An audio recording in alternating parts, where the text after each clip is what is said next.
Hi అండి, ఈరోజు అమావాస్య కార్తీక మాసము ఆఖరి రోజు. మేము ఇంట్లో దేవుడికి పూజ చేస్తున్నాము. అందుకు మేము పరమాన్నం తయారు చేసి దేవుడికి నైవేద్యంగా పెడుతున్నాము. ధీంతన తోంతన ధీంతన తోంతన నటరాజుకి నట భంగిమవో, ధీంతన తోంతన శంకరునికి సంకీర్తనవో. ఈశ్వరుడే అనునిత్యం తనలో తలచుకునే ఓంకారమువో, శివ హృదయం కరిగించే ఆ పంచాక్షరివో.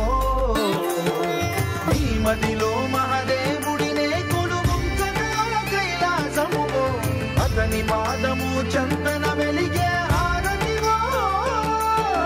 పామరునికి పరమేశ్వరుడిని అందించే మంత్రం నీవేనో.